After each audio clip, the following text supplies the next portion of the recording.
Bismillahirrahmanirrahim. Assalamu alaikum students. How are you? I hope all of you are fine. I'm your biology teacher. Today we will continue our chapter number 3, that is about biodiversity. So all of you know that biodiversity has been derived from two words, bio and diversity. Bio mean life and diversity mean variety within species or among species. So we can define biodiversity as the measure of variety of organism present in different ecosystem. So biodiversity of any ecosystem, they depends upon few factors, that are climate, altitude, soil and presence of other species. So today we will discuss about species, and second topic which I will explain you, that is about the basis for establishing 5 kingdom of living organisms. Okay, let's start from taxonomic hierarchy. The group into which organisms are classified are known as taxonomic categories, or these are called as taxa. The taxa form a ladder that is called as taxonomic hierarchy. It means when we organize or when we classify organism in groups, they are classified in the form of taxa, and taxa form a ladder that is called as taxonomic hierarchy. Kingdom is the largest taxon, and all organisms are divided into 5 kingdoms, and the name of 5 kingdoms are Monera, Kingdom Protista, Kingdom Fungi, Kingdom Plantae and Kingdom Animalia. Okay, so it's mean in taxonomic hierarchy the largest taxon is kingdom, which is further divided into 5 kingdom: Kingdom Monera, Kingdom Protista, Kingdom Fungi, Kingdom Plantae and Kingdom Animalia. On the basis of similarities, each kingdom is further divided into smaller taxa in the following way.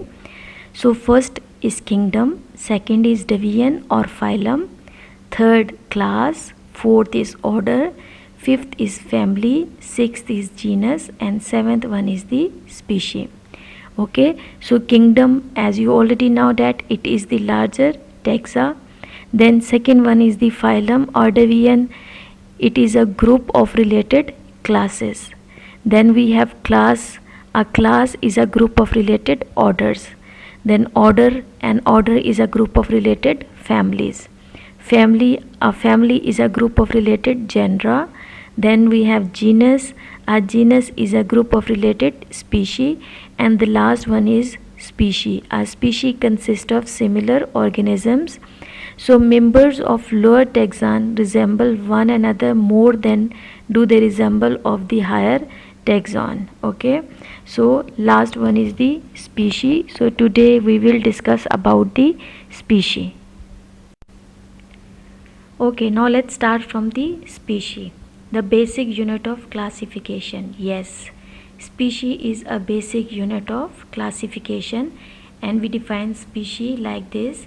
A species is a group of organisms which can interbreed freely among them and produce fertile offspring, but are reproductively isolated from all other such groups in nature. Okay, it means species are only those group of organisms which can interbreed with each other and produce fertile offspring.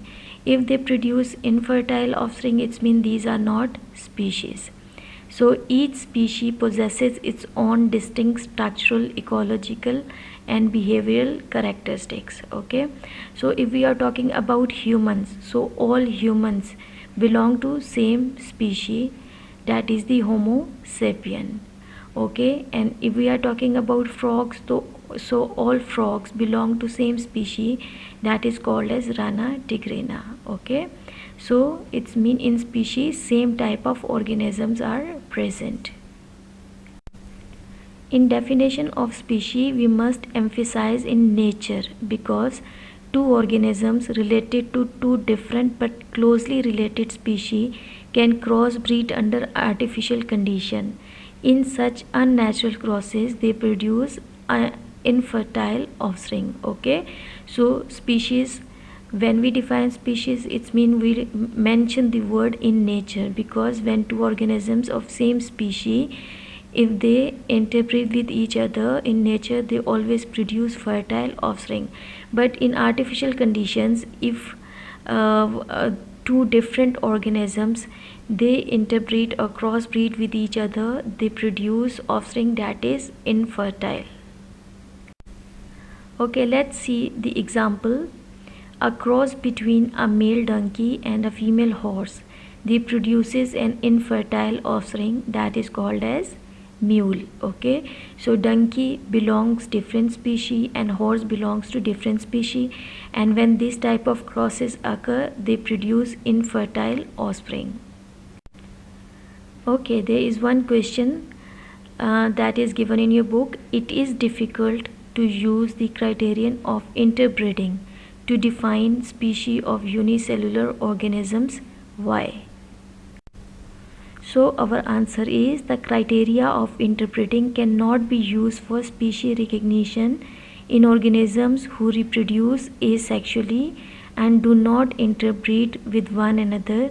For example, many unicellular organisms. Okay, so in unicellular organism, the method of reproduction is asexual and in which only one parent is involved. Okay, so in that case we are not using the criteria of interbreeding for species recognition. Next we have two more questions. Explain the base for establishing 5 kingdoms of living organism, and what are the contributions of Whittaker, Margulis and Chivas in taxonomy. Okay, so these are the basis for 5 kingdom system of classification. In my previous video I already explained you 2 kingdom system of classification and 3 kingdom system of classification, but today again we will revise both kingdom system of classification. Then we will discuss the basis for establishing 5 kingdoms of living. Let's revise from 2 kingdom classification system. It is the oldest system in which all organisms are classified into 2 kingdoms, kingdom Plantae and kingdom Animalia. And according to this system, bacteria, fungi and algae were included in kingdom Plantae, but the characteristics of these organisms are different from the plants. So some taxonomists found this system unworkable because many unicellular organisms like Euglena have both plant-like and animal-like characters. So there should be a separate kingdom for such organisms. So this system also ignored the difference between organisms having prokaryotic and eukaryotic cells. Okay, after 2 kingdom system, the next kingdom system was proposed by Ernest Haeckel in 1866, that is 3 kingdom classification system. So in that system, 3rd kingdom was proposed, that is Protista, so in which Euglena like organisms can easily adjust. But he also include bacteria in this kingdom. So in this kingdom, fungi were still included in kingdom Plantae. So this system did not clear the difference between prokaryotes and eukaryotes. So again some biologists disagreed about the position of fungi in plant kingdom. Fungi resemble plant in many ways, but they are not autotrophic. They get their food by absorption. They do not have cellulose in their cell wall. Instead of cellulose, they have chitin in their cell wall. So these characteristics of fungi are different from plants. That's why some biologists disagreed the position of fungi in plant kingdom. Basis for establishing 5 kingdoms of living organisms. So in 1937, E. Chetan suggested the term of prokaryotic to describe bacteria and eukaryotic to describe animal and plant cells. Then Robert Whittaker introduced the 5 kingdom classification system. The system is based on the level of cellular organization, prokaryotic, unicellular eukaryotic and multicellular eukaryotic. Prokaryotic, those organisms which do not have definite nucleus. unicellular eukaryotic, one cell organism having definite nucleus, and multicellular eukaryotic, it's mean many celled organism having proper nucleus and organelles. Second, the principal mode of nutrition, that is photosynthesis, absorption and ingestion. And on this basis, organisms are classified into 5 kingdoms: Monera, Protista, Fungi, Plantae and Animalia. In 1988, Margulis and Chivas modified the 5 kingdom classification of Whittaker. They considered genetics along with cellular organization and mode of nutrition in classification. So they classify the organism into same 5 kingdoms as proposed by Whittaker.